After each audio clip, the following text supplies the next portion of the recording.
வணக்கம். இன்று ஈரான் அமெரிக்காவுக்கு இடையிலான போரின் 35வது நாள். அதாவது 35வது நாள் அமெரிக்காவின் வான்படை மிக பாரிய சேதத்தை சந்தித்திருக்கின்றது.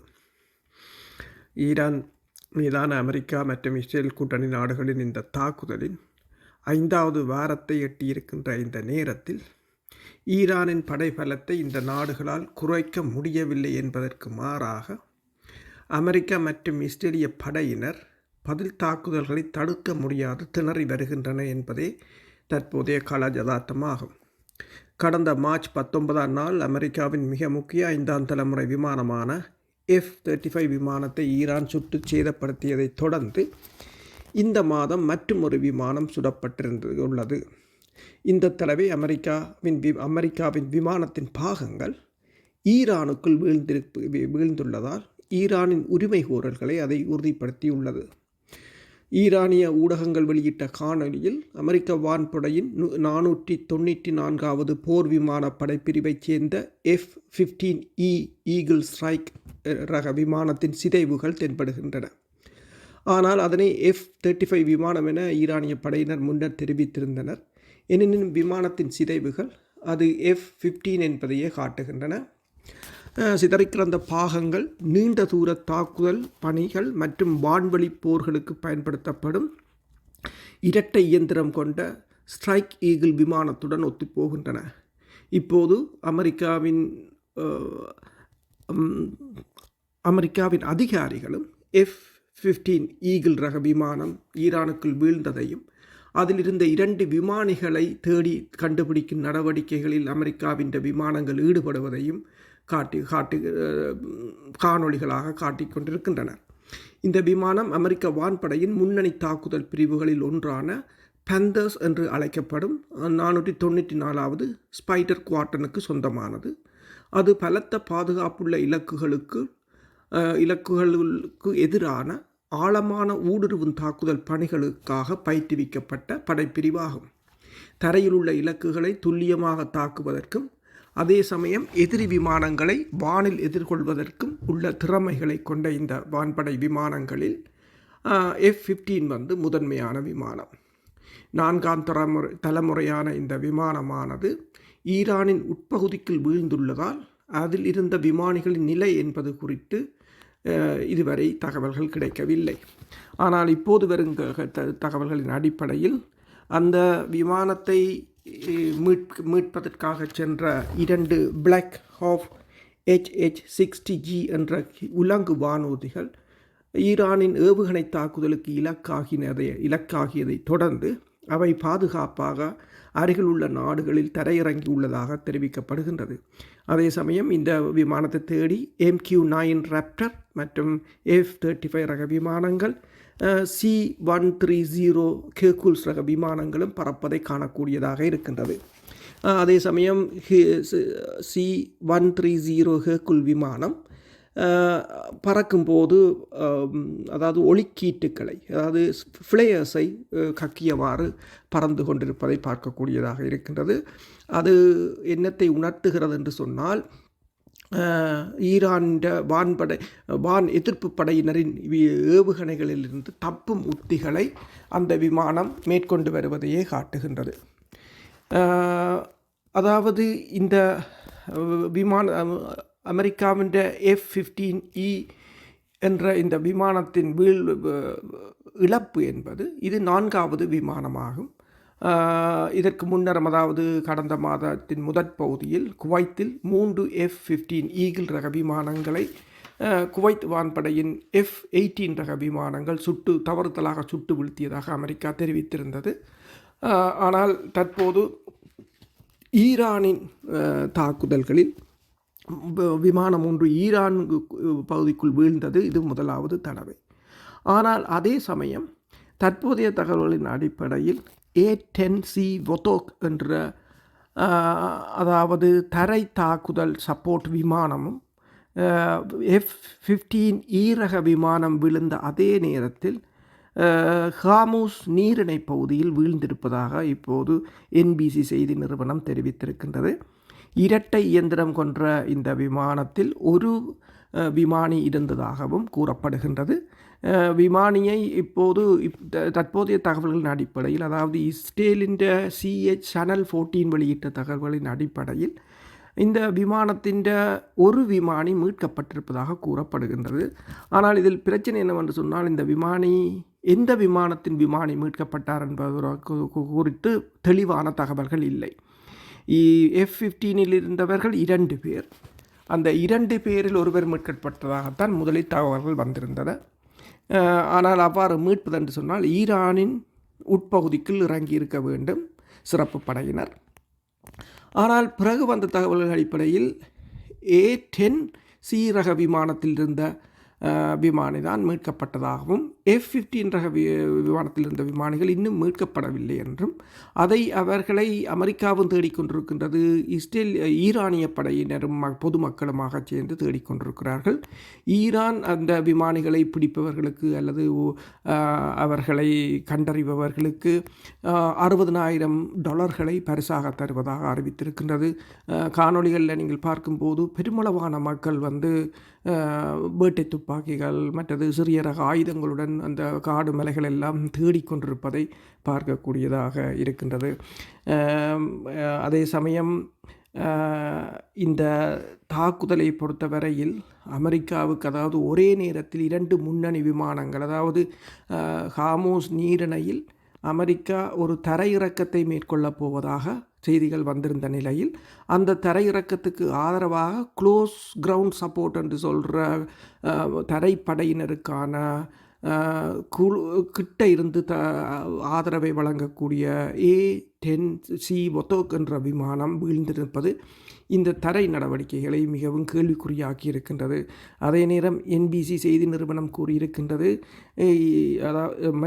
ABC செய்தி நிறுவனம் கூறியிருக்கின்றது, இந்த தாக்குதல் என்பது அமெரிக்கா ஈரானில் முற்றுமுழுதாக வான் ஆதிக்கத்தை ஏற்படுத்தவில்லை என்பதை குறிப்பதாகவே குறிப்பிடப்படுகின்றது. நான் முன்னரே அடிக்கடி கூறியிருப்பேன், அதாவது உக்ரைனில் கூட ரஷ்யா வான் ஆதிக்கத்தை மேற்கொள்ளவில்லை. ஏனென்று சொன்னால் நேட்டோவின் ஏவுகணைகள் அங்கு இருக்கின்றன, வான் ஆதிக்கத்தை மேற்கொள்ள முடியாது. அதே போலதான் இங்கு ரஷ்யாவின் ஆயுதங்கள் இருக்கின்றன. இப்போது வருகின்ற தகவல்களின் அடிப்படையில் ரஷ்யாவின் S-300 ரக ஏவுகணைகள் இந்த F-16 ரக விமானத்தை சுடுவதற்கு பயன்படுத்தப்பட்டிருக்கலாம் என்று கூட கூறப்படுகின்றது.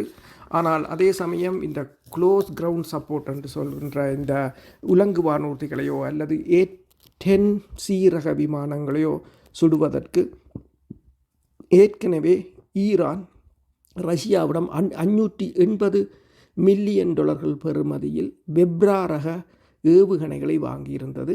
அதாவது இந்த ஏவுகணைகளில் 9K333 என்பது அந்த லோஞ்சர் என்ற நம்பர், 500 லோஞ்சர்களையும் 9M336 என்பது அதற்குரிய ஏவுகணைகளின் இலக்கம், அதை 2500 ஏவுகணைகளையும் வாங்கியிருந்தது. 4வது தலைமுறை ஏவுகணையான இந்த ஏவுகணையானது மேன்பேட் என்று சொல்வது, இதனை SA-29 ஜிஸ்மோ என்று தான் நேட்டோ அழைப்பதுண்டு. 2015ஆம் ஆண்டு தான் இந்த ஏவுகணை பாவனைக்கு வந்திருந்தது. இதன் சிறப்பம்சம் என்னவென்று சொன்னால் 3 நிறமாலை தேடு கருவிகளை அது கொண்டிருக்கின்றது. 3 நிறமாலை தேடு கருவிகள் என்று சொன்னால் புற ஊதா, அதாவது UV, அண்மைய அகச்சிவப்பு நியர் IR, நடு அகச்சிவப்பு என்று சொல்கிறது மிட் IR.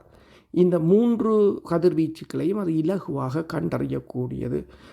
500 தொடக்கம் 6500 மீட்டர் தூர வீச்சு கொண்டதும், 10 தொடக்கம் 4500 மீட்டர் அட்டிடியூட் என்று சொல்கிற உயரத்துக்கும் இந்த ஏவுகணை விமானங்களை தாக்கக்கூடியது.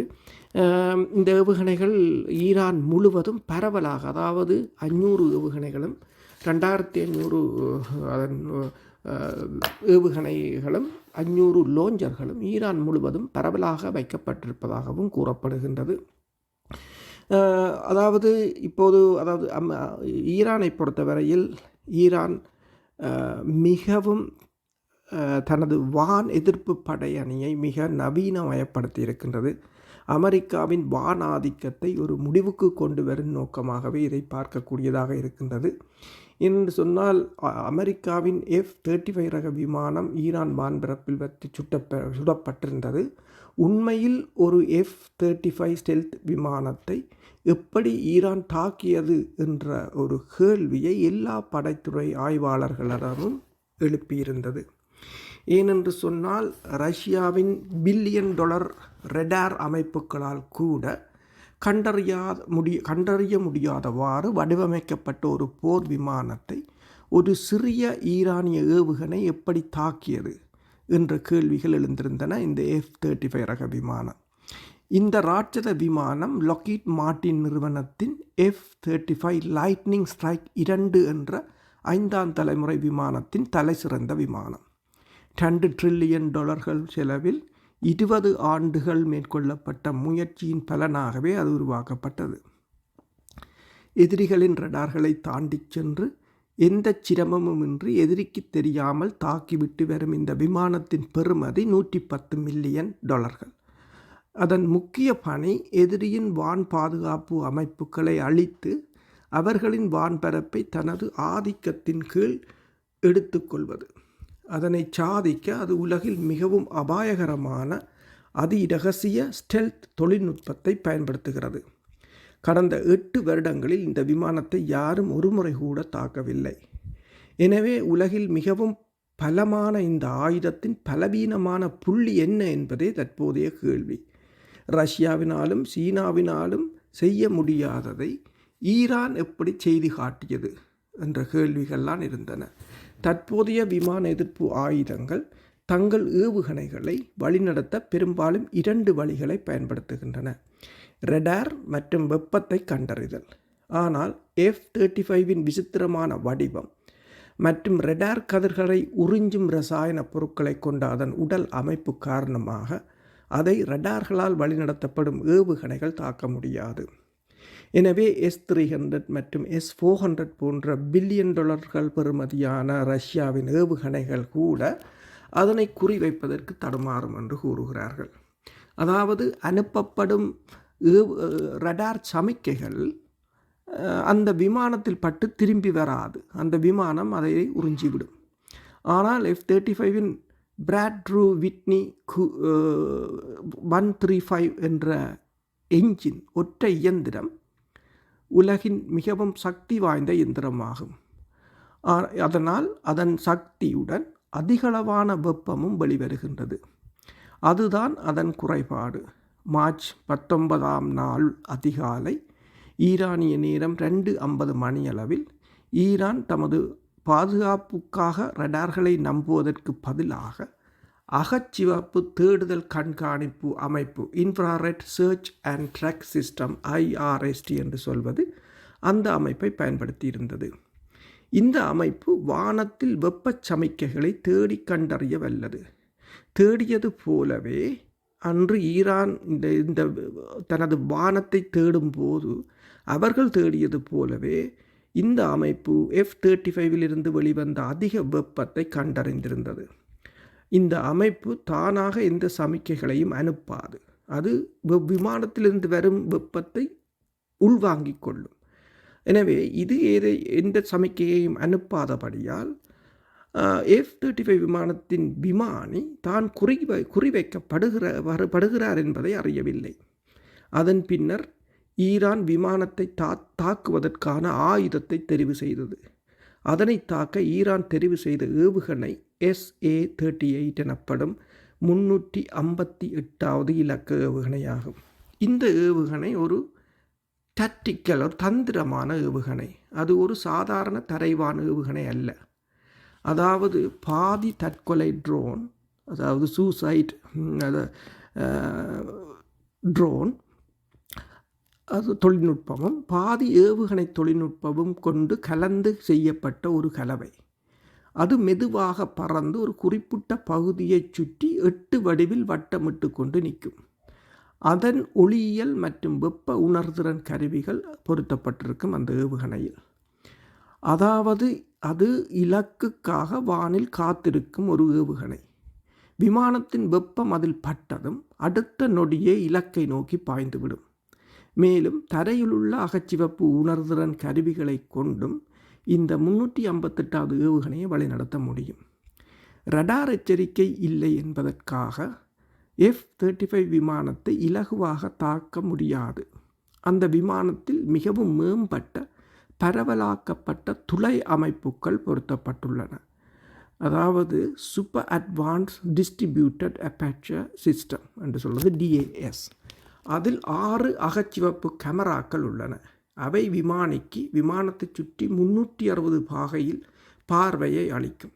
358வது ஏவுகணை முழு வீச்சில் சென்று அதன் ராக்கெட் மோட்டார் வெப்பத்தை வெளியிடத் தொடங்கியதும் அடுத்த நொடியே இந்த கேமராக்கள் DAS கேமராக்கள் அதனை கண்டறிந்து விமானிக்கு எச்சரிக்கையை அனுப்பிவிடும். அதாவது தற்போது விமானி இந்த ஏவுகணைக்கு எதிராக எதிர்வினை ஆற்ற சில நொடிகள் அவகாசமே இருக்கும். ஏவுகணையின் பிடியை உடைப்பதற்கு விமானத்தை அதிக ஈர்ப்பு விசை கொண்ட திருப்பங்களுக்கு திடீரென திருப்பி அதனை குழப்ப வேண்டும். அதாவது விமானம் தாறுமாறாக திரும்பி ஓட வேண்டும் இந்த ஏவுகணையை குழப்புவதற்கு. அதே சமயம் விமானி ஒளிக்கீட்டுகளை ஃப்ளேயர்ஸை வெளியிடத் தொடங்கும். இந்த ஒளிக்கீட்டுகள் ஏவுகணையின் உணரியை ஏமாற்றி அது விமானத்தை விடுத்து அந்த ஒளிக்கீட்டுகளை துரத்த வைக்கும். அதாவது ஏவுகணை விமானத்தை விட்டு இந்த ஒளிக்கீட்டை துரத்த வைக்கும். அதனை F-35 செய்து வெற்றி கண்டது. அப்போ F-35 இந்த ஒளிக்கீட்டை வெளியிட்டிருந்தது. ஏவுகணையும் தடுமாறி இருந்தது. ஆனால் 358 ஏவுகணை இந்த போலியான ஒளிக்கீட்டுகளில் சிக்கினாலும் அது விமானத்துக்கு அருகில் சென்று விட்டது. ஏவுகணை இலக்குக்கு அருகில் தான் இருப்பதை விமானி உணரும் போது ஏவுகணை விமானத்திற்கு அருகில் நடுவானில் வெடித்து சிதறியிருந்தது. அந்த வெடிப்பு அதிர்வினாலும் அதிவேக குண்டு சிதறல்களினாலும் F-35 விமானத்தின் உடல் கடுமையாக சேதமடைந்து அதன் ஸ்டெல்த் வடிவமைப்பு அகற்றப்பட்டது. எனவே தான் அதன் பிற்பாடு ஈரான் அந்த விமானத்தை ரடாரில் பதிவு செய்திருந்தது. விமானத்தின் கட்டுப்பாட்டு அமைப்புகளும் செயலிழந்தன. விமானத்தில் நேரடியாக ஏவுகணை மோதி இருந்தால் விமானம் நெருப்பு கோலமாக மாறியிருக்கும். ஆனால் அருகில் வெடித்தபடியால் விமானியும் சேதங்களுடன் தப்பிக்கொண்டனர். எனவேதான் பெரும் சேதம் ஏற்பட்ட போதும் விமானம் ஒரு பாதுகாப்பான அவசர தர இறக்கத்தை வெற்றிகரமாக செய்திருக்கின்றார் விமானி. அமெரிக்காவின் 5ஆம் தலைமுறை விமானத்தை சுட்டு வீழ்த்த $1 பில்லியன் பெறுமதியான ரடார் தேவையில்லை என்பதை ஈரான் நிரூபித்துள்ளது. நவீன போர் முறை மாறி வருகின்றது. அது அமெரிக்கா தனது போர் உத்திகளை மாற்றியமைக்க வேண்டிய ஒரு தேவையையும் ஏற்படுத்தி இருக்கின்றது. இது மார்ச் 19 நடந்தது. ஆனால் இப்போ நடந்தது அடுத்தது மிகவும் அசுரன் என்று சொல்லப்படும் F-15 ஈகிள் ஸ்ட்ரைக். எந்த வான் பரப்புக்குள்ளும் ஆழமாக ஊடுருவி தாக்குதலை செய்யும் திறன் கொண்ட இந்த 4ஆம் தலைமுறை விமானத்தை ஈரான் மீண்டும் குறிவைத்து தாக்கி வீழ்த்தியிருக்கின்றது. க்ளோஸ் சப்போர்ட் என்று சொல்லி ஒரு ஆயுத கிடங்காக வந்திருந்த A-10 விமானமும் வீழ்ந்திருக்கின்றது. அதாவது அமெரிக்காவின் வான்படையின் ஆதிக்கம் இந்த தாக்குதல்களால் ஒரு கேள்விக்குறியாக்கி இருக்கின்ற அதே சமயம் ஈரானின் வான்பரப்பு அமெரிக்காவோ இஸ்ரேலோ கூறுவது போல அவர்களின் ஆதிக்கத்தின் கீழ் இல்லை என்பதையும் இது நிரூபித்திருக்கின்றது. தற்போது இந்த விமானிகளை ஈரான் கண்டறிந்தால் அல்லது ஈரான் அவர்களை கைப்பற்றுமாக இருந்தால் அது அமெரிக்காவுக்கு மிகப்பெரிய ஒரு அரசியல் சிக்கலை அமெரிக்காவில் ஏற்படுத்தும் என்பது தெளிவானது ஒன்று. 1999ஆம் ஆண்டு சேர்பிய போரில் சுடப்பட்ட பின்னர் ஒரு விமானத்தை அமெரிக்கா தனது விமானத்தை இழந்திருப்பது ஈரானுக்குள் என்பது இங்கு குறிப்பிடத்தக்கது. இந்த நேரத்தில் அமெரிக்கா ஈரானிடம் 48 மணி நேர போர் நிறுத்த அவகாசத்தை கோரியிருக்கின்றது. ஆனால் ஈரான் அதற்கு மறுப்பு தெரிவித்திருக்கின்றது. அதாவது இதில் ஒரே ஒரு தெரிவுதான் இருக்கின்றது. ஈரானின் நிபந்தனைகளுக்கு அமெரிக்கா இறங்கி வர வேண்டும். அதுதான் அமெரிக்காவை காப்பாற்றும் என்ற ஒரு நிலைக்கு இப்போது இந்த போர் கொண்டு வந்து விட்டிருக்கின்றது. நன்றி.